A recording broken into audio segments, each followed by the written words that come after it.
네, 여러분 안녕하십니까? 2023 한국 슈퍼컴퓨팅 컨퍼런스 진행을 맡은 아나운서 배소빈입니다. 반갑습니다. 네, 이른 아침부터 오시는 길 어떠셨나요? 이번 여름 정말 많이 덥죠. 오늘도 무더위가 이어진다고 합니다. 그 어느 때보다도 길고 또 뜨거운 여름이지 않나 싶은데요. 이번 여름에 무더위보다도 뜨거운 열정을 가지신 한국 슈퍼컴퓨팅 관련 산학연구원 관계자분들을 이렇게 모시게 되어 진심으로 기쁘게 생각합니다. 특히나 올해는 국가 슈퍼컴퓨터 도입 35주년이니만큼 이 자리가 더욱 의미 있고 특별하지 않나 싶은데요. 이번 행사는 Moving Beyond HPC to AI라는 주제로 3일간 진행이 됩니다. 3분의 기조 강연이 준비되어 있고요. 24개 트랙 150여 분의 발표가 진행될 예정입니다. 3일간 컨퍼런스 열심히 잘 즐기시고 나면 또 수요일이 처서 아니겠습니까? 또 선선한 가을 기운이 그때부터는 조금 짙어지지 않을까 싶은데요. 모쪼록 3일간 유익하고 즐거운 지식의 향연을 마음껏 즐기시면 좋겠습니다. 여러분 기대되시죠? 네, 기대감을 가득 안고 첫 번째 순서인 기조 강연부터 들어보도록 하겠습니다. 혁명과 낭만의 과학 그리고 과학사 속의 계산과학자들이라는 주제로 SNH 기술연구소 민태기 소장께서 강연을 해주시겠습니다.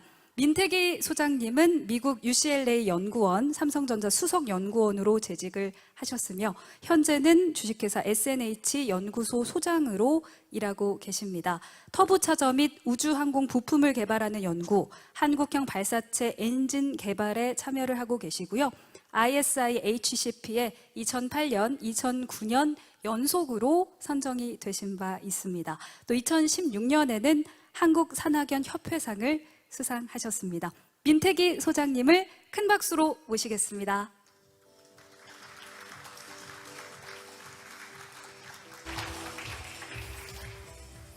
네, 먼저 이렇게 귀한 자리에 초청해 주셔서 저로서는 무척이나 영광입니다.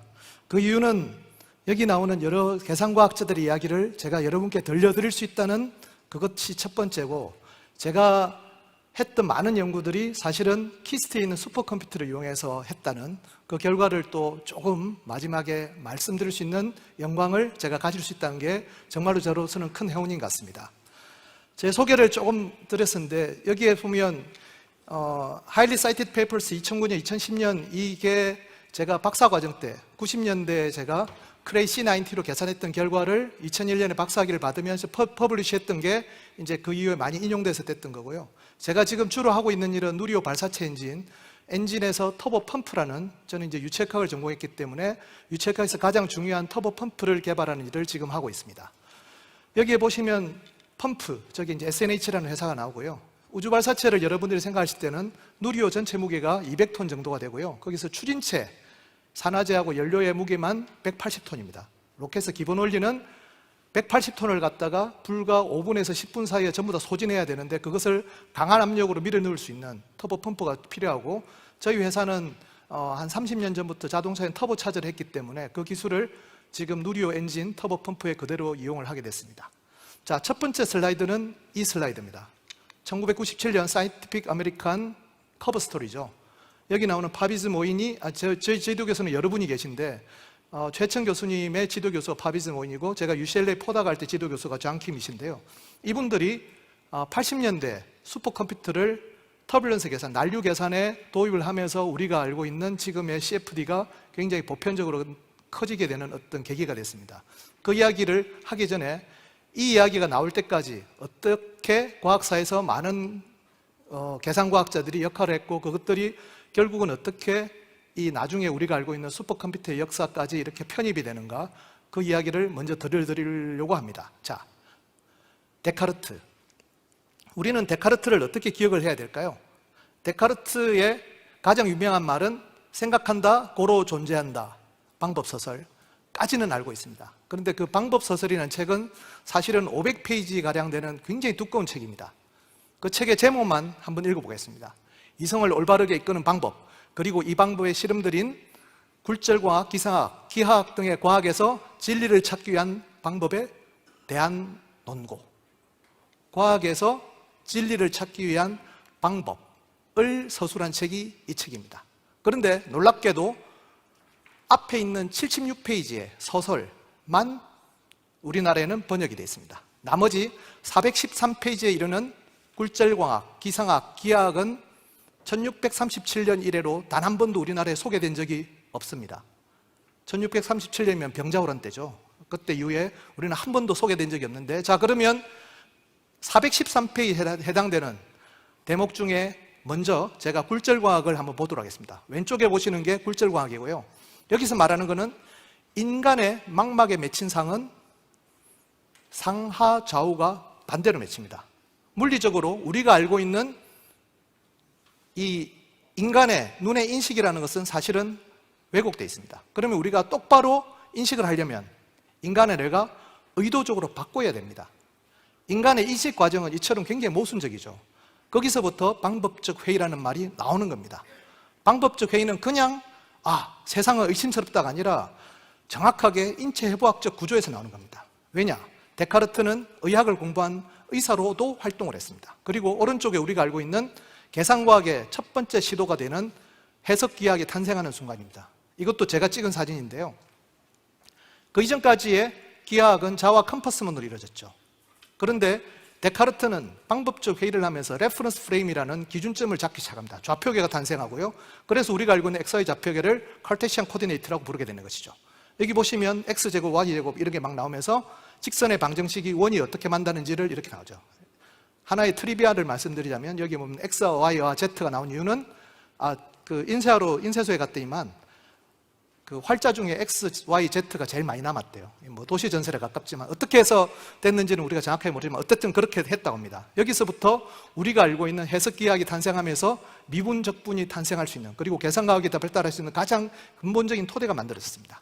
자, 이 데카르트가 이러한 방법적 회의에서 궁극적으로 증명하려고 했던 게 무엇일까? 그것은 뭐냐면은 자연에는 진공이 존재하지 않는다는 믿음이었습니다. 그 이유는 뭐냐면은 우리가 어떤 원격으로 작용하는 힘을 믿는다면 그것은 마법이죠. 미신이죠. 사물이 움직이려면 직접적인 충돌만 가능하다고 믿었던 것입니다. 그래서 기계론적 인과이론으로 말을 하고요. 이 사람은 또 의사로서의 역할도 했기 때문에 인간이 건강하다는 것은 체액이 건강하게 순환되는 것을 의미한다고 말을 했습니다. 여기에 반대한 사람이 있습니다. 파스칼은 우리가 계산과학에서 최초로 기계식 계산기를 만든 사람이죠. 더하기 빼기가 가능한. 자, 파스칼은 진공이 가능하다고 믿었던 사람입니다. 그래서 액체 평형에 우리가 이제 수은주라든지 안 그러면 기압계를 할 때 우리가 그 액주를 갖다 거꾸로 하면 뒤에 진공이 발생하죠. 그죠? 그냥 이거는 기압을 재려고 했던 게 아니라 진공이 어떻게 만들어짐을 실제로 보였던 것이죠. 자, 이 파스칼과 데카르트의 논쟁을 계속 이어가다 보면 우리가 알고 있는 계산과학의 역사들을 알 수가 있습니다. 의사였던 데카르트는 체액이 순환해야만이, 그러니까 어떠한 사물이 제대로 작동하는 것은 뭔가 안에 메커니즘이 존재하고 메커니즘은 직접적인 충돌로 가능하다고 믿었던 사람이기 때문에 그 영향은 프랑스 철학계에 큰 영향을 줍니다. 그 중에 하나가 의사 케네입니다. 케네는 경제학 설사에서는 케네의 경제표로 유명하죠. 자, 이게 이제 케네의 경제표인데요. 잘 보시면 왼쪽에서 프로덕션이라는 게 나옵니다. 농부가 생산을 해서 중간 거래자를 통해서 오른쪽에 있는 소비자가 소비를 합니다. 그러면 소비자가 지불한 그 돈은 다음 해에 농부의 생산에 들어가는 이제 순환 구조가 만들어집니다. 이것을 케네는 레버뉴라고 부릅니다. 레버뉴는 프랑스 말로 순환이라는 뜻이고요. 자, 이것을 갖다가 케네는 이렇게 설명합니다. 국가의 경제가 건강하려면 재화의 회전이 마치 체액이, 혈액이 잘 유통되는 것과 똑같이 원활하게 돌아가야 된다고 믿습니다. 이것을 피지오크라시라고 불렀습니다. 자, 데모크라시는 데모스, 민중에 의한 크라시아, 지배를 말하죠. 그러면 피지오크라시는 뭘로 이야기를 해야 될까요? 피직스에 의한 지배라고 해석을 해야 될 것 같은데 사전 찾아보시면 중농주의라고 나옵니다. 물론 케네가 여기서 설명한 예는 농부가 생산해서 가치를 생산하는 것도 했지만 실제로는 피직스에 의해서 어떻게 국가 경제가 제대로 유통되는지를 말했던 것이죠. 여기서부터 제가 이제 굉장히 우리가 오해를 많이 사는 여러 가지 대목이 나오는데요. 아무튼 넘어간다면 피지오크라시를 갖다가 불어로 설명을 할 때 케네는 레세페어라고 했습니다. 이것은 번역이 제대로 됐습니다. 가만히 두라, 자유방임주의. 여기서부터 우리가 알는 시장 경제 체제가 만들어집니다. 거기서 역시나 파스칼과 데카르트의 논쟁이 끼어 있다는 걸 알 수가 있는 것이죠. 자, 이렇게 시작된 데카르트와 파스칼의 논쟁에서 시작된 근대과학은 커피하우스로부터 폭발적으로 증가합니다. 자, 커피가 전래되기 전까지 유럽인들이 가장 많이 마셨던 음료수 혹시 아시나요? 홍차는 그 다음이고요. 와인입니다. 심포지움이 그리스 말로 심퍼시, 심포니, 가치란 뜻이고요. 포지움은 맛이라는 뜻입니다. 심포지움은 같이 술 마시는 걸 말합니다. 기록에 의하면, 우리 심포지움은 많이 마시죠. 자, 기록에 의하면 하루에 1리터 정도의 와인을 마셨다고 합니다. 물론 희석해서 마셨지만 어떻게 보면 술에 쩔어 살았던 거죠. 플라톤의 향연도 원제목이 심포시온입니다. 둘이 술 마시면서 하는 이야기예요. 이렇게 하면 세상이 아름답게 보이고 뭔가 영월불멸 또는 지구주신한 사랑을 이야기하겠지만 방정식을 풀기에는 조금 힘듭니다. 이것은 민태기 박사의 내피셜이 아니고 커피와 계몽주의 그리고 근대 수학의 발달에 대해서는 수없는 논문과 책이 나와 있습니다. 커피가 전래되기 시작하자 커피하우스에 사람들이 모입니다. 그리고 거기서 지식을 전파하고 지식을 논의하고 특히나 수학과 과학을 갖다가 서로 교류하게 됩니다. 여기를 커피하우스라고 부르고 여기서 탄생한 게 우리가 알고 있는 로얄 소사이티 오브 런던 왕립화폐가 처음에 탄생하며 소더비 크리스티 같은 그 경매회사도 여기서 탄생하고 그 다음에 런던 그 증권거래소라든지 그 다음에 로이드 보험회사도 전부 다 커피하우스, 지금으로 치면 SNS, 페이북이나 인스타그램 같은 엄청나게 사람들이 모이는 곳이 됐던 것입니다. 자, 여기서 탄생한 여러 논쟁들을 한번 살펴보도록 하겠습니다. 제일 유명한 사람이 뉴턴입니다. 뉴턴은 어릴 때 이미 중력법칙의 대부분을 깨달았지만 커피하우스라 하면 왕립연구소의 이제 모임이죠. 거기서 선배들과 굉장히 논쟁을 하다가 처절하게 깨집니다. 그리고 케임브리지의 칩구에 삽니다.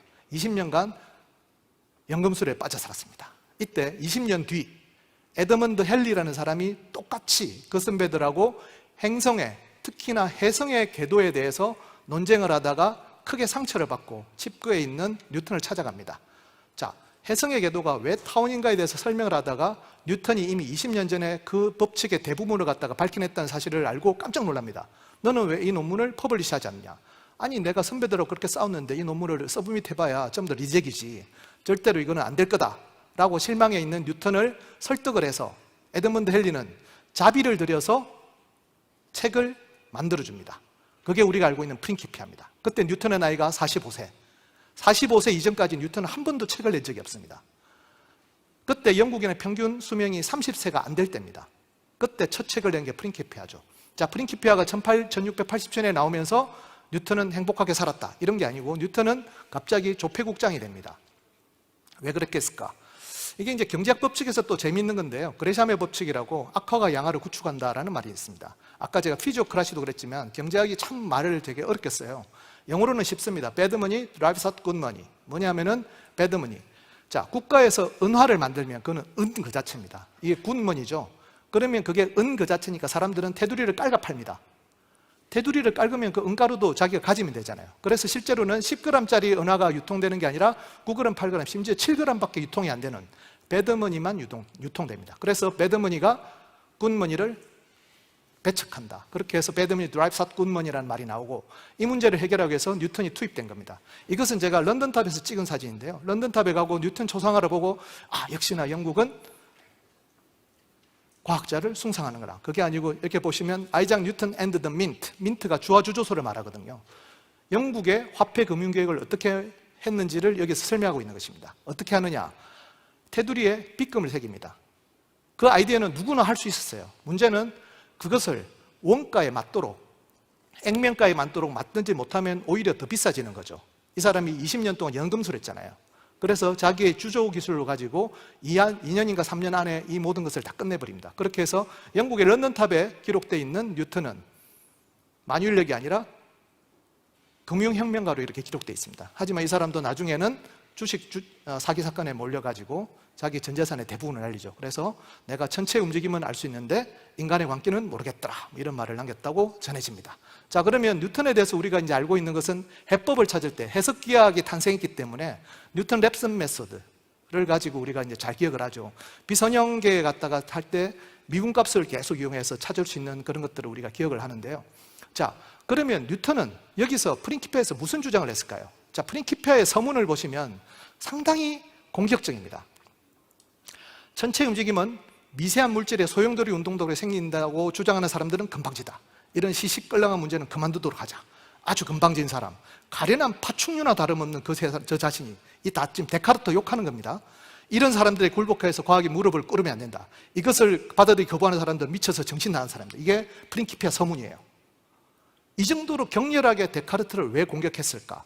왜냐하면 데카르트는 직접적인 충돌에 의해서만 사물의 운동이 발생한다고 했기 때문에 행성이 움직이려면 뭔가 힘이 필요한데 직접적인 충돌이 필요하니까 우주는 빈 공간일 수가 없는 거예요. 에테르라는 유체가 가득 차 있고 그 에테르가 보텍스, 회전 운동을 하면서 밀어낸다고 생각했던 거죠.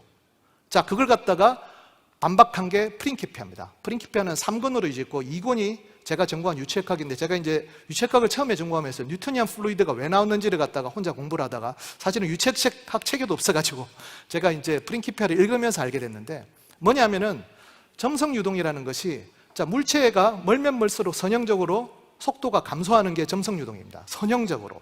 감소하면 어떻게 되냐면은 태양이 중심에서 회전을 만약 보텍스가 일으킨다고 생각했을 때 먼 쪽이 늘어지는 건 맞죠. 행성의 궤도가 먼 쪽이 늘어지는 건 맞는데 그것은 행성 궤도의 직경의 제곱에 반비례합니다. 뉴토니안 플루이드의 정의에 따르면. 그런데 케플러의 법칙은 2분의 3승에 반비례합니다. 말이 안 되는 거죠. 그러니까 점성유동으로 이것을 설명할 방법이 없다는 것을 뉴턴의 프린키피아가 증명한 것입니다. 그래서 우리가 알고 있는 미분을 뉴턴의 프린키피아는 플룩시온이라고 설명하고요. 이거는 유체의 미분 변화량을 말하는 것입니다. 여기서 미적분학, 그 다음에 유체역학, 점성유동의 처음이 시작이 됐습니다. 자, 그러면 이것이 어떻게 퍼지는지를 보시면 1727년에 뉴턴이 사망합니다. 사망할 때 그 자리에 볼테르라는 계몽 지식인이 있었습니다. 이 사람은 굉장히 똑똑한 프랑스 지식인임에 불구하고 귀족들한테 대들다가 몽둥이 얻어맞고 자기는 얻어맞았는데 오히려 볼테르가 구속이 됩니다. 그래서 너무나 프랑스를 싫어해서 영국으로 망명하죠. 망명한 그곳에서 1727년 뉴턴의 장례식을 보게 됩니다. 뉴턴의 장례식이 어디서 열렸냐? 웨스트민스터 사원에서 열립니다. 최근에 여러분 엘리자베스 여왕 그 장례식 보셨죠? 그것을 뉴턴이 한 겁니다. 깜짝 놀랍니다. 나는 귀족들한테 대다마다 얻어맞고 내가 구속이 됐는데 뉴턴은 어떻게 사람이길래 왕이 묻히는 웨스트민스터 사원에 이렇게 화려한 장례식으로 묻힐까 해서 공부를 하게 된 게 뉴턴 역학에 대한 공부를 시작합니다. 계몽주의는 뉴턴 역학이 프랑스 진보 지식인에서 퍼지면서 만들어진 게 계몽주의입니다. 콩돌세, 달랑베르, 볼테르, 디드로 같은 사람이 루소와 함께 펼친 거죠. 그것은 그냥 뉴턴 역학이었습니다. 이것이 약간 과장됐다고 말씀하시는 철학가분들도 계신데 그렇지는 않습니다. 자, 칸트 철학의 대표적인 게 일반 자연사 천체 이론입니다. 이게 뭐냐면 뉴턴의 중력 이론을 이용해서 태양계가 어떻게 탄생하는지 설명하죠. 여기 나중에 라플라스가 수학적 법칙을 이렇게 덧붙여서 칸트 라플라스 성운설이라고 우리가 중학교 교과서에 배우죠. 그리고 칸트는 죽을 때 이런 말을 남깁니다. 실천이성 비판에 내 마음에 남아있는 끝까지 남아있는 의문점 두 가지는 저 아래 빛나는 별과 내 마음의 도덕 법칙, 그러니까 천문학 운행 법칙과 인간의 선택과 의지를 갖다가 연결시킨 거죠. 그리고 칸트의 철학을 이어간 사람이 헤겔입니다. 헤겔의 박사학위 논문이 칸트 철학을 그대로 이었기 때문에 행성궤도로입니다. 여기도 똑같이 뉴턴의 만율력 법칙을 다루고 있습니다. 이것을 이해하지 못하고 우리가 데카르트나 켄의 여러 가지 과학적인 상상력이나 그 당시의 업적을 모르고 현대 철학까지 이어지는 계보를 이해한다는 건 상당히 어렵다는 걸 알 수가 있습니다. 이렇게 자유롭게 사상가들이 수학교나 물리학을 통해서 서로 소통하는 시절을 편지공화국이라고 부릅니다. Republic of Letters. 그래서 이 사람들이 서로 편지를 주고받죠. 그 편지를 주고받은 내용을 갖다가 그대로 버리기는 아까우니까 이렇게 북으로, 책으로 편집해서 내는 것이 저널의 시초입니다. 주흐날드 샤방이라는 게 최초의 이제 학술 저널이고요. 불과 몇 달 뒤에 Philosophical Transaction이라고 지금도 나오죠. 로얄 소사이티 런던에서 지금도 나오는 그 학술 저널이 지금도 나오는 것도 이 편지공학의 전통에 따르고 있는 것이고, 그래서 우리가 저널의 이름들이 전부 다 거의 다 letters 아니면 communications로 되는 것입니다. 이런 논쟁이 펴졌을 때 가장 비극적인 사람들이 있습니다. 라이프니츠. 처음에는 뉴턴과 굉장히 서로 잘 어울렸던 사람이죠. 그렇지만 결국은 지적재산권, 저작권 논쟁으로 이제 뉴턴파의 몸을 이제 철저하게 무너지게 되는데 그 이유는 라이프니츠가 하노버 사람이기 때문입니다. 하노버가 왜 문제가 되냐면은 당시에 영국은 왕이 유명무실하게 됐습니다. 그게 왕위 계승률이라는 건데 스튜어트 왕조가 끝나면 영국 의회는 강제로 먼 직접 우리로 치면 강화도령을 데려와서 영국의 허수아비 왕을 만들려고 했어요. 그렇게 선택한 왕이 하노버 영주 게오르크 1세였습니다. 그때 게오르크 1세의 신복이 라이프니츠였죠. 라이프니츠는 이 게오르크 1세가 장래의 영국 왕이 되기 때문에 언젠가 뉴턴과 화해를 시켜줄 걸로 믿었습니다. 하지만 게오르크 1세 입장에서는 하노버는 인구가 몇만 명밖에 안 되는 도시국가고 영국은 런던의 인구만 당시 60만이었어요. 영국에 정착하려면 라이프니츠를 버려야 됩니다. 그래서 라이프니츠를 데려가지 않습니다. 그리고 영국에서 주류에 인사했던 뉴턴의 손을 잡습니다. 그러면서 라이프니츠는 버려지고 라이프니츠의 장례식에는 아무도 가지 않는, 그렇게 해서 라이프니츠는 정치적인 소용돌이의 희생양이 됐다고 볼 수도 있겠습니다. 그러면 라이프니츠의 후계자들은 어떤 역할을 했느냐? 자, 라이프니츠하고 그 후계자들은 데카르트 학설을 믿었습니다. 여전히 에테르가 있어야 된다고 믿는 사람들이 있기 때문에 뉴턴의 점성유동에 반대합니다. 그렇게 해서 점성유동이 소멸된다가 아니라 마찰이 있다 할지라도 어떻게든 유체가 유지되는 절대적인 어떤 보존량을 추구합니다. 그것이 우리가 알고 있는 베르누이 법칙입니다. 유지가 되죠. 그런데 이것도 슬픈 이야기입니다. 오늘 몇 사람의 이야기를 드릴 텐데 다니엘 베르누이가 우리가 알고 있는 베르누이고, 베르누이 가문에는 한 6명, 7명 정도의 여러 가지 사람들이 있죠. 그 중에 제일 처음으로 수학자로 유명한 사람이 야코프 베르누이가 있습니다. 야코프 베르누이는 동생 요한 베르누이와 함께 절친, 그러니까 굉장히 우애 좋은 형제였죠. 그렇지만 어느 순간 동생을 내칩니다. 동생이 자기의 위협이 될 줄 알고 모든 그 교직 임용을 갖다가 방해를 시키죠. 요한 베르누이는 너무나 슬퍼가지고 어떤 귀족의 후원을 받는 조건으로 대신 그 교직의 이름으로 수학 논문들을 그 귀족의 이름으로 돈을 받는 조건으로 발표합니다. 그 귀족 이름이 로피탈입니다. 우리가 알고 있는 로피탈 정리는 요한 베르누이의 법집이죠. 야코프 베르누이의 동생. 그래서 이렇게 수학이 배고픈 학문인을 알고 있는 요한 베르누이는 자기 아들이 갑자기 아버지한테 수학을 배우겠다고 하자 화를 냅니다. 왜 수학을 하리? 배고픈 학문이다. 그래서 요한 베르누이의 아들인 다니엘 베르누이는 협상을 합니다. 아버지, 그러면 내가 의대를 갈 테니까 수학만은 배워주세요. 그렇게 지금 보시면 요한 베르누이의 이름에 보면 메디컬 프로페서라고 나오죠. 이렇게 해서 아들 다니엘 베르누이가 유명하게 됐을 때 아버지는 어떻게 했느냐? 아버지는 아들을 집에서 쫓아냅니다. 아들이 유명하게 된 걸 싫어해요. 똑같이 야코프 베르누이, 자기 형이 자기를 싫어한 것처럼 자기 아들을 집에서 쫓아냅니다. 그래서 만든 책이 이 하이드로다이내믹이라는 책입니다. 거기 보시면 다니엘 베르누이, 오른쪽에 JOHFIL이라고 했죠. 요한 필스, 라틴어로 요한의 아들이라는 뜻입니다. 아버지. 그래도 저는 아버지를 존경합니다. 자, 이 소식을 들은 아버지는 이 책을 베낍니다. 베껴서 자기의 업적으로 발표를 합니다. 그리고 심지어 자기의 제자인 오일러를 시켜가지고 내 말이 맞다라고 증명하게 만듭니다. 이렇게 해서 아버지와 아들은 돌이킬 수 없는 사이로 끝나고, 우리가 알고 있는 베르누이 이퀘이션이 베르누이의 법칙으로 알려진 것은 한참 뒤의 일이었고요. 그리고 오일러도 굉장히 슬픈 일을 많이 겪는데, 아무튼 간에 오일러는 다니엘 베르누이와 같이 학문을 같이 했고요. 탄도학을 같이 하면서 어떻게 보면 우리가 알고 있는 수치해석 계산 기법의 초기의 역할을 하죠. 여기 이제 오일러 방법이라고 보통 이제 나오면 유튜브 같은 데서 갑자기 앞에 있는 이거로 설명하시는 반대, 이거는 오일러 포뮬라고요. 오일러 메소드는 우리가 수치 해석에서 알고 있는 그 델타 정분에 따른 정확도를 말하는 것이죠. 히든 피겨스에서 탄도 계산이 이렇게 되는 것이죠. 자, 이렇게 해서 오일러하고 베르누이가 했던 것만 뉴턴의 점성 이론과 반대되는 거였습니다. 비점성 이론을 펼쳤고, 그 비점성 이론으로는 설명할 수 없다고 했던 사람이 달랑베르라는 사람이죠. 달랑베르가 점성 이론으로서 제대로 풀지 않으면 비점성 이론은 모순에 빠진다는 달랑베르 패러독스가 오면서 굉장히 긴 역사의 소용돌이에 빠지게 되는데, 이 달랑베르도 역시나 여러 가지 문제를 많이 일으켰는데, 그 중에 하나가 달랑베르 패러독스 말고도 베르누이가 이제 감염병 역학 이론을 갖다 냈는데, 감염병 역학 이론 혹시나 보시면 우리가 이번에 이제 코로나로 할 때 얼마나 전파도가 되는지 이런 거 펼치하지 않습니까? 그것도 수학 미분 방정식으로 풉니다. 그것도 역시나 베르누이가 했던 거고, 거기에 대해 반대했던 사람도 달랑베르이기도 합니다. 서로 계속 도전했던 것이죠.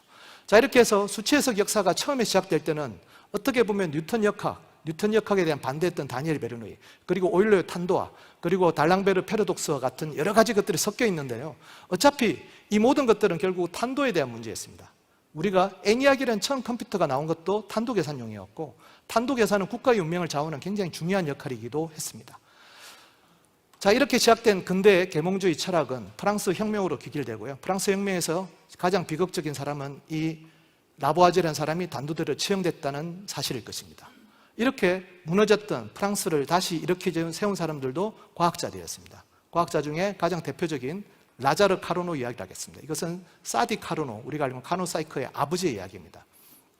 귀족들이 프랑스에서 없어졌다는 말은 군대가 붕괴됐다는 말이기도 합니다. 어떻게 보면 군대가 운영하던 것들이 귀족들의 개인 사재산으로 했기 때문에 귀족들의 권리가 보장됐던 것이 봉건주의이기도 했죠. 자, 귀족 사회가 무너진 프랑스에서 군대가 없어졌을 때 라자르 카르노가 했던 것은 18세부터 20세, 25세까지 군대를 강제 징집하는 겁니다. 그렇게 해서 프랑스 육군이 6개월 만에 150만이 만들어집니다. 지금 우리가 생각해 보면 우리나라 사람들은 강제 징집이 되게 익숙하죠. 그런데 지금 러시아를 보시면 어떻게 되나요? 강제 징집하다고 하니까 갑자기 떼목 타고 북한으로 도망가고 그러잖아요. 쉽지 않은, 서양에서는 굉장히 있지 않은 일입니다. 자, 150만 명, 이 150만 명 군복을 150만 벌을 만들고 총도 150만 자로 만들어야 되고, 이게 보통 일이 아니죠. 자, 와인을 갖다가 하루에 한 병씩 먹으면 하루에 와인이 150만 병씩 공급돼야 됩니다. 그것을 만든 사람이 라자르 카르노고, 그렇게 만든 학교가 우리가 익히 알고 있는 에콜 폴리테크니크입니다. 여기에 광산, 토목, 심지어 물리, 수학 모든 사람이 다 들어있겠죠. 그래서 에콜 폴리테크닉은 지금도 군복을 입고 교육을 받기도 하고 군사훈련을 받기도 하고 졸업식 때는 군복을 입고 시가행진을 하기도 합니다. 그 학교의 모표를 보시면 Pour la patrie, la chance et la gloire. 조국, la patrie, la chance, 과학, 그리고 글로아, 영광. 조국과 과학과 영광을 위해.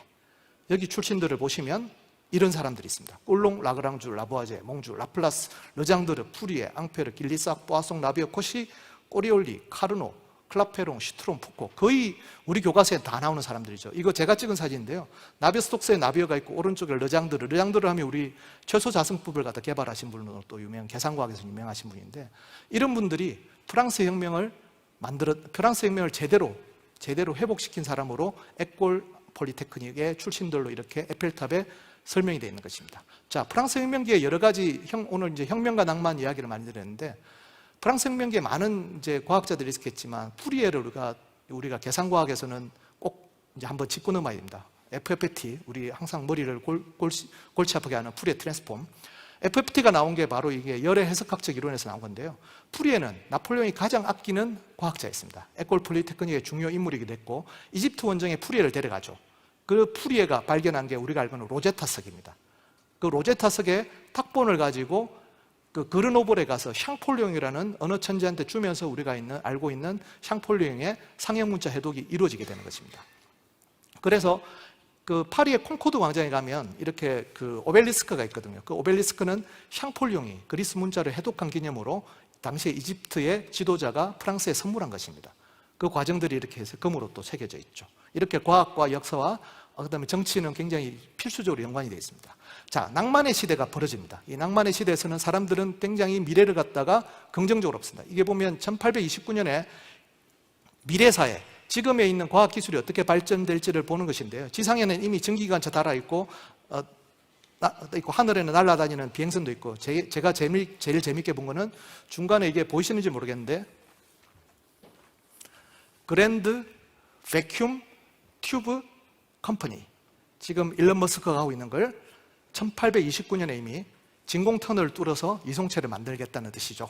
이런 것들이 이미 나와 있던 이 시절에 찰스 베비지가 등장합니다. 찰스 베비지는 우리가 알고 있는 수학적 계산, 라이프니츠의 이진법을 쓰진 않았지만 우리가 알고 있는 톱니바퀴 계산을 가지고 더하기 빼기 곱셈 나눗셈이 아니고 다항식을 계산하고 있을 수 있다고 생각합니다. 다항식이 왜 필요했냐면은 우리 로그표나 상가함수를 알려면 테일러 시리즈 급수 전개를 해야 되죠. 그러면 어떠한 함수든 다항식으로 전개될 수가 있습니다. 그러면 그 다항식을 빨리 계산해야 되는데 손으로 계산하다 보니까 너무 오류가 많았어요. 그것을 갖다가 자동으로 할 수 있는 기계를 개발한 것이고, 여기에 대해서 알고리즘이라는 걸 만들어서 그 프로그래밍을 했던 사람이 바로 에이다 러블레이스. 재밌는 것은 제가 여기에 왜 이 사람들은 엔진이라는 말을 붙였을까 해석기관에. 이것은 제가 나중에 한번 말씀드리도록 하겠습니다. 그렇게 해서 우리가 알고 있는 프로그램이 처음 탄생하고 근대 컴퓨터의 처음이 탄생하는데, 여기에서는 그 당시에 라그랑주라든지 라플라스 천체역학의 모든 그 어떤 성과물, 그리고 당식 급수로 할 수 있다는 것, 푸리의 급수라든지 이런 것들이 어느 정도 해석학에서 정립됐기 때문에 가능했던 것이죠. 자, 찰스 베비지가 루카스 석좌 교수였던 사실은 여러분들 아시겠지만, 그 다음에 이어갔던 사람은 스토크스라는 사람이었습니다. 이 당시에 문제가 뭐냐면은, 자, 그래서 이제 에테르가에 대해서 이제 결론을 내야 되는데, 에테르가 어떤 문제를 일으키냐 하면은, 에테르가 어버레이션 프로블럼이라고 해서 광행차 이론을 설명을 못해요. 에테르가 있었을 때 여러 가지 문제가 발생하는데, 그 중에 설명하던 방법이 우리가 알고 있는, 그래서 만드는 게 유체역학 방정식인 나비어-스톡스 인계식이 만들어집니다. 그 나비어-스톡스 인계식 만든 그 논문에 보면 이 설명이 이렇게 돼 있어요. 에테르를 갖다가 만유인력 법칙이 작용했을 때 이게 구가 끌고 나니까 주위에 이렇게 보텍스가 만들어집니다. 그러면 어브레이션, 이렇게 굽어 들어오는 빛을 설명할 수 있는 것이죠. 이때 사람들은 열광했습니다. 이제 모든 것들이 다 해결됐다고 믿었던 것이죠. 그렇게 해서 이 제자들, 이 후예들이 이렇게 시도를 합니다. 그러면 에테르의 존재만 증명하면 끝이니까. 근데 결론이 어떻게 나냐면은, 에테르는 없는 것으로, 아니 있다 할지라도 설명에는 아무 필요가 없는 것으로 결론이 나면서 에테르의 시대가 종말되고, 더 이상 물리학에서는 제가 전공했던 유체역학을 가르치지 않는 시대가 왔습니다. 하지만 그것을 가르쳐야 되는 사람들은 우리 기계공학이나 항공공학자들이었죠. 이 구의 학력 개수만 보더라도 굉장히 그 역사를 알 수 있습니다. 1번이 스톡스가 살던 시대죠. 여기서부터 밀리칸의 실험 노벨상이 하나 나왔고, 2번이 이제 오신이 어프록시메이션 할 때인데, 이때가 아인슈타인의 노벨상이 나올 때 정도 되고요. 폰칼만이라는 사람이 3번, 4번, 폰칼만 보텍스, 이게 이때 1930년대, 40년대 나왔던 건데, 이게 처음 계산된 게 최천 교수가 우리 키스틱 컴퓨터 그레이 C90로 1994년에 김동주 박사랑 처음 해석한 게 94년이었습니다.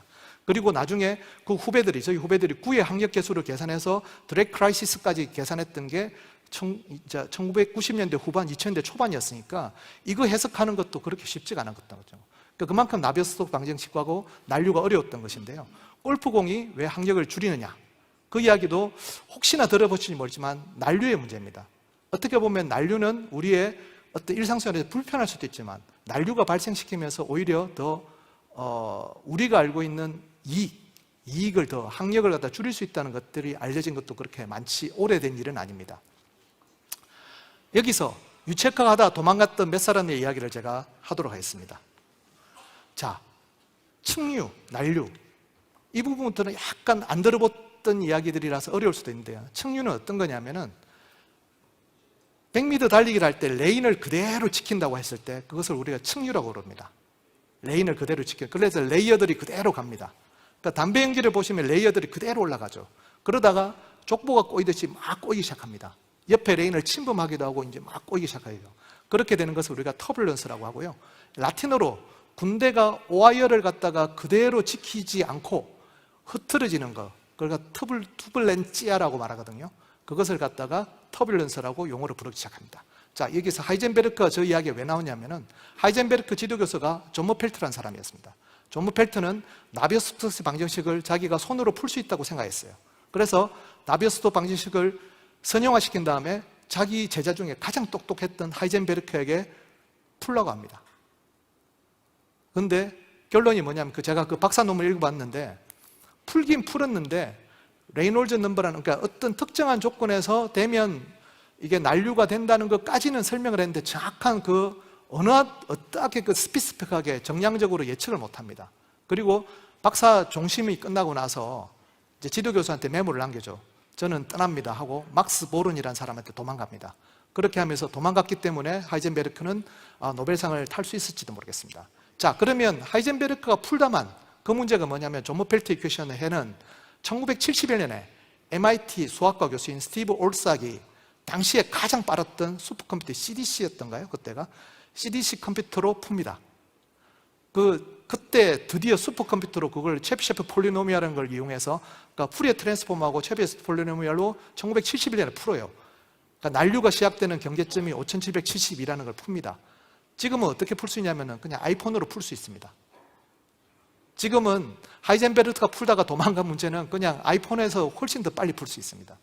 그만큼 이제 속도가 빨라졌다는 것이죠. 난류는 어떻게 보면 컴퓨터가 탄생하기 전까지는 우리가 도전 못하는 어떤 절대, 그러니까 사실을 보시면 이게 연기가 꼬이고 하는 것들을 설계가 되게 어렵다고 생각하시죠. 이것들을 도전했던 사람들, 에테르가 없어지면서 모든 학문에서, 물리학에서 없어졌던 유체역학을 풀었던 사람들의 이야기를 조금 더 하도록 하겠습니다. 프란틀이라는 분이 계십니다.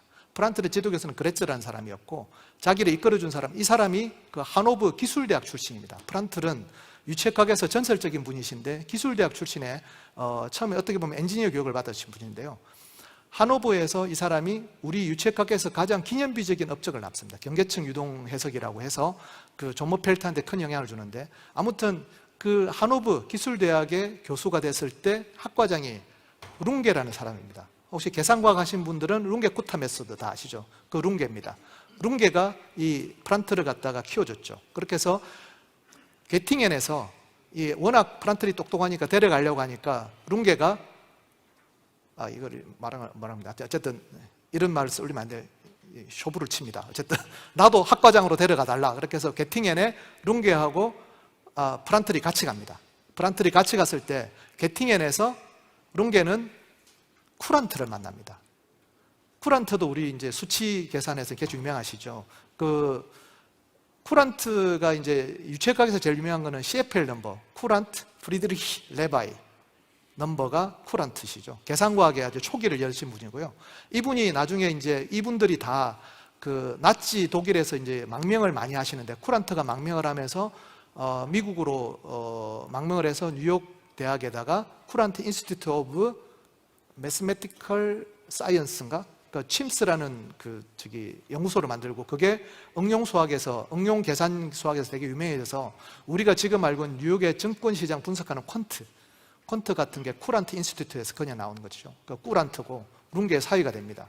그리고 아까 제가 잠깐 말씀드린 여기에 그 갑자기 학력이 확 떨어지는 이 문제를 갖다가 에펠하고 프란틀이 이제 싸우면서 우리가 알고 있는 그 난류의 여러 가지 이제 문제가 발생했는데, 난류가 어떤 게 어려우냐면은 이렇게 선으로 똑같이 가는 게 막 섞이기 시작하면 스케일이 되게 복잡해집니다. 이걸 어떻게 풀지에 대해서 서로 논쟁이 많은데, 그 중에 우리가 유체과에서 가장 오류를 많이 일으키는 것 중에 하나가 비행기가 왜 뜨는지 문제입니다.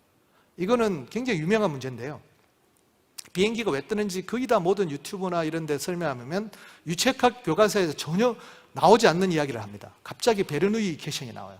아까 말씀드렸지만 베르누이 이퀘이션은 뉴턴에 반대하기 위해서 비점성 이론을 했기 때문에 비점성 유체에서만 어느 정도 적용이 되고, 점성 유체에서는 적용이 안 될 뿐 아니라 회전 유동을 설명을 못 합니다. 회전 유동을 설명 못 하기 때문에 베르누이 이퀘이션을 쓰지 않는다가 유체학 교과서에는 어떤 핵심적인 내용인데, 우리는 그렇게 배우는 것이죠. 어쨌든 그것을 설명을 어떻게 해야 되냐면은 이렇게 설명합니다. 쿠터-주코프스키 이론이라고 해서 변화구가 있죠. 변화구가 이렇게 그러니까 회전 유동이 생기면 한쪽 방향으로 힘이 작용합니다. 이것도 베르누이 이퀘이션으로 설명하는 게 아니고 그냥 모멘텀 이퀘이션에서 그렇게 당연히 나오는 것이고요. 이걸 갖다가 쿠터-주코프스키 컨포멀 매핑이라는 걸 쓰면 아래쪽으로 익형으로 바뀌어가지고 당연히 한쪽 방향으로, 변화구가 한쪽 방향으로 맞는 거하고 똑같은 힘이 발생합니다. 여기 나오는 이 쿠타가 룽게랑 같이 맞는 게 우리가 알고 있는 룽게 쿠타 방법이죠. 그리고 주콥스키는 지금 모스크바 공항의 이름이기도 합니다. 이렇게 해서 유체역학에서는 쿠터-주코프스키 이론으로 설명을 하죠. 자, 그러면 다시 한번 프란틀의 이야기로 돌아가겠습니다. 자, 프란틀의 제자가 많이 망명을 했던 이야기인데, 그 중에 하나가 칼만이라는 사람이 있습니다. 폰 칼만. 폰 칼만은 헝가리 출신이었는데 독일에서 프란틀의 제자가 됐지만 유태인 관계로 굉장히 압박을 받았어요. 그래서 미국으로 망명을 해서 만든 대학이 칼텍이라는 대학입니다. 칼텍에서 JPL, Jet Propulsion Laboratory를 만들어서 로켓의 초적 연구를 했죠. 여기에 상하이 자오퉁타시 출신인 첸세슨이라는 굉장히 촉망받는 인재가 들어옵니다. 그래서 JPL을 갖다가 첸세슨에게 넘어주죠. 첸세슨에게 넘겨줘서 이 사람들이 미국의 초기 로켓 개발을 하게 됩니다. 그런데 문제는 독일이 먼저 앞섰죠. 그래서 괴팅엔 대학에서 이렇게 괴팅엔 대학의 모든 로켓 기술들을 갖다가 뽑아내는 일을 갖다가 제자였던 폰 칼만과 그 폰 칼만의 제자였던 첸세슨이 맡게 됩니다. 어떻게 보면 비극적이죠. 그러니까 프란틀의 제자가 칼만이고 칼만의 제자가 첸세슨이니까. 이렇게 해서 이제 모든 자료를 빼내는 조건으로 프란트는 전범 재판에서 피할 수가 있었습니다. 근데 문제는 1949년에 중국이 공산화됩니다. 그러니까 이번에 이제 오펜하이머 보셨겠지만 미국은 그때 레드 컴플렉스가 심했어요. 그래서 첸세슨을 갖다가 가택연금에 처하게 됩니다. 그때 이 사실을 알게 된 마오쩌둥이 미국 정부에 연락합니다. 한국 전쟁에서 포로로 잡았던 미국인 조종사 수십 명과 이 한 사람을 교환하겠다고 합니다. 미국의 정부 당국은 오펜하이머 영화에도 나왔지만 이 사람을 차라리 죽이는 게 낫겠다고 생각했지만 미국의 대통령은 중국을 얕잡아 봤습니다. 그리고 교환을 시켜줍니다. 1959년의 일입니다. 가자마자 이 첸세슨은 10만 명의 연구진을 이끌고 우리가 알고 있는 중국의 양탄 일성, 원자폭탄, 수사폭탄, 대륙간 탄도미사일, 인공위성까지 발사합니다. 그게 1971년이었습니다. 1971년에 놀라운 일이 벌어집니다. 그때까지 유엔의 상임이사국은 대만, 자유중국이었습니다. 그런데 71년에 대만이 유엔 상임이사국에서 빠지는 것뿐만 아니라 유엔에서 탈퇴합니다. 여러 가지 정치적 요인이 있지만 당시에 모든 정황 증거로서는 첸세슨의 양탄 일성이 큰 역할을 했다고 많은 사람들이 생각하고 있습니다. 자, 첸세슨은 나중에 우리가 알고 있는 수많은 중국의 우주 발전을 다 이끌고 2009년에 사망합니다. 그만큼 한 국가의 선택이 이번에 오펜하이머 보시면 알겠지만 어떠한 결과를 보여주는 게 이 한 장의 사진에 남아있는 것이죠. 자, 그러면 슈퍼컴퓨터로 다시 돌아가겠습니다. 프란틀, 그리고 쿠타, 그리고 룽게 이런 사람들이 남겼던 방정식들이 풀리게 된 거는 1970년대 말에서 80년대 초였습니다.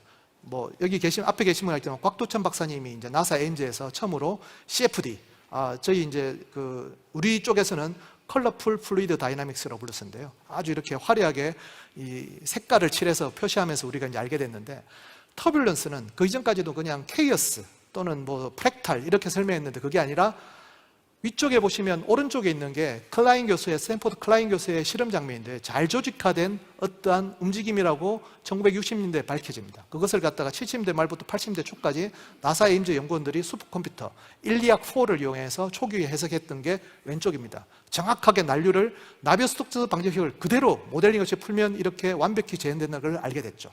그렇게 해서 난류 구조를 우리가 점점 더 알게 되면서 더 조직화된 구조를 알게 됩니다. 그 중에 하나가 이제 제체디고선 장킴이 했던 건데, 왼쪽에 보시면 저게 이제 히스티 컴퓨터로 제가 계산했던 건데요. 대롱처럼 긴 이제 역할들이 만들어지죠. 그 구조들이 이렇게 코로테이팅을 하면서 아래를 내려치게 됩니다. 그래서 난류 항력의 기본 구조가 이렇게 처음으로 밝혀지게 됩니다. 그리고 저 지도 교수님인 최천 교수가 이것을 이용해서 전신수용의 원리라고 하는데, 이게 대롱 구조가 만들어지면 상업표면이 항력을 줄이는데 상업표면이 사실은 훨씬 더 거칩니다. 거친 표면이 어떻게 항력을 줄일 수 있을까? 되게 의문이었는데 어떻게 풀었냐면은 그 대롱 구조가 위에처럼, 만약 대롱 구조의 크기가 상어의 지느러미의 표면에 있는 돌기보다 작다면 여전히 벽을 때리게 되겠죠. 위에 있는 그림처럼. 그런데 상어의 표면의 돌기가 그 대롱 구조보다 작다면 그 표면을 때리지 않고 그 위에 붕붕붕 떠다니게 됩니다. 이렇게 돼서 전신수용의 원리가 규명이 됐고, 이게 이제 2000년대부터 굉장히 폭발적으로 되면서 2008년, 9년에는 한 해 수영 신기록이 40개씩 나오게 됩니다. 그래서 2008년부터는 전신 수영복이 금지가 되는 지경에 이르는 굉장히 중요한 발견 중에 하나입니다. 그 이후에 이제 저희 후배들이 많이 했던 게 이런 식으로 골프공의 딤플이나 이런 것들이 난류를 갖다가 일부러 유발시켜서 항력을 줄이는 것도 있고, 어떤 경우는 미세 돌기 구조들이 똑같이 상어의 전신 수영복처럼 표면 저항을 줄이기도 하는 여러 가지 것들을 해가지고 LG에서는 이걸로 이제 상품화를 만들기도 하는 그런 역할을 많이 하기도 됐습니다. 그리고 제가 이제 UCLA에서인데 UCLA에서 가장 많이 했던 것이 컴퓨터 시뮬레이션입니다. 그래서 컴퓨터 시뮬레이션에서 여러분들 혹시 픽사가 어떻게 시작됐는지 아시나요? 픽사는 나사 에임즈에 있던 크레이 XMP 컴퓨터를 제일 처음 시뮬레이션 하면서 우리가 알고 있는 애니메이션이 시작됩니다. 그래서 그 팀들은 계속 CFD를 하셨던, 우리 슈퍼컴퓨팅을 했던 분들은 나사 에임즈에서 여러 가지 스탠포드 대학하고 해가지고 UCLA 대학에 보면 스탠리 오셔라는 분이 계신데요. 스탠리 오셔라는 분이 나중에 소위 말하는 픽사의 그래픽을 갖다가 유체학으로 정확하게 묘사하는 방법을 레벨셋 메소드라는 걸 만들어내시죠. 그분들의 제자들이 우리가 알고 있는 픽사나 이런 애니메이션을 다 하게 됩니다. 그 중에 제자 중에 가장 유명한 분이 피드큐라는 분이 계시고, 피드큐는 여러분 찾아보시면 전산유체, 그러니까 슈퍼컴퓨팅을 해서 오스카상을 2번 타신 분입니다. 그러니까 슈퍼컴퓨팅으로 전산유체로 오스카상을 2번 타시면 PDQ, 그 위에 벅슬, 뭐 하여튼 거의 모든 우리가 알고 있는 유체 현상을 시뮬레이션해서 우리가 알고 있는 겨울 왕국이라든지 그 모든 것을 시뮬레이션 했다는 식으로 지금의 이제 유체과학이나 전산 유체는 슈퍼컴퓨팅을 위해서 굉장히 다른 영역으로 많이 발전하고 있습니다. 자, 마지막 슬라이드를 제가 설명하려고 하고 있습니다. 자, 엔진에 대해서 아까 중간에 제가 찰스 베비지 이야기를 잠깐 드렸었는데요. 찰스 베비지는 왜 차분 엔진, 해석 엔진이라는 말을 썼을까요? 저는 제 서사를 갖다가 엔지니어라고 설명을 많이 드리는데요. 아까 제가 이제 중간에 말씀드렸던 뭐 피조크라시라든지 안 그러면 뭐 여러 가지 용어들이 어떻게 우리나라에서 번역이 시작되면서 데카르트 이론부터 시작해가지고 여러 가지 이제 착시가 많은지를 제가 설명을 드렸는데 그 중에 하나 가장 오해가 많은 게 저는 엔진이라고 생각됩니다. 엔지니어는 엔진을 만드는 사람이죠. 근데 여기서 말하는 엔진은 자동차 엔진이라든지 시커먼 연기를 내뿜는 엔진이 아닙니다. 엔진은 라틴어로 인제늄이라는 뜻에서 나왔습니다. 인제늄은 인제뉴이티가 어원이죠. 독창적이고 새로운 것을 모두 다 엔진이라고 불렀습니다. 자, 그래서 아까도 말했지만 찰스 베비지는 새롭고 독창적인 물건이기 때문에 엔진이라고 부른 것입니다. 그렇게 해야만이 지금 우리가 쓰는 포탈의 검색 엔진이 왜 엔진일까? 거기서 무슨 내연기관이나 이런 거하고 아무 관계없죠. 그냥 새롭고 신기한 것은 항상 역사적으로 엔진이라고 했기 때문에 서양인들하고 이야기를 하다 보면 엔지니어란 말은 크리에이터로 이해를 합니다. 영화 프로메테우스를 보시면 프로메테우스의 그 영화 줄거리가 뭐냐면은 인간을 창조한 외계인이 있다라고 가정을 한 다음에 우주선을 타고 그 외계인을 인간의 창조자를 찾아 나가는 거죠. 그 창조자가 영화에서는 엔지니어로 나옵니다. 이렇게 우리가 설명을 할 수가 있죠. 찰스 베비지가 계산과학을 하면서 엔지니어라고 붙었듯이 앞으로 우리가 어떤 식으로 컴퓨팅이 발전할지는 모르겠습니다. 그렇지만 지금 우리가 논의하고 있는 양자 컴퓨팅이라든지 이제 새로운 어떤 그 컨셉이 찰스 베비지가 나온 다음에 앨런 튜링까지 거의 100년이 걸렸지 않습니까? 지금은 그거보다 더 빨라질지 모르지만 우리가 알고 있는 계산과학의 발전은 처음부터 어떤 기기가 나왔거나 어떤 엔진이 나와서 개발된 게 아니라 독창적인 사람들의 창발적인 아이디어가 계속 사람들의 노력에 의해서 엔지니어들이 구현하면서 만들어졌다고 저는 믿고 있습니다. 오늘 계산과학자들 이제 모이신 여러분들, 우리 슈퍼컴퓨팅 그 컨퍼런스에 앞으로 2, 3일 동안 진행되는 과정에서 우리가 이제 탐구해야 될 거는 현재의 계산과학이 어떻다라기보다는 이 지난 역사를 봤을 때는 지금 우리가 내놓는 아이디어나 이런 것들이 독창적인 크리에이션의 아이디어들이 결국은 30년 또는 40년 뒤에 무엇인가 우리 후세들이 만들 수 있는 새로운 컴퓨팅의 시작점이 될 거라고 그렇게 생각하시면서 오늘 컨퍼런스에 참여하시는 여러분들께 새로운 아이디어와 새로운 창발적인 아이디어가 소통되는 그런 계기가 되기를 제가 이제 바라면서 오늘 기조 강연을 마치도록 하겠습니다. 네, 감사합니다. 네, 실장님께 큰 박수 부탁드립니다.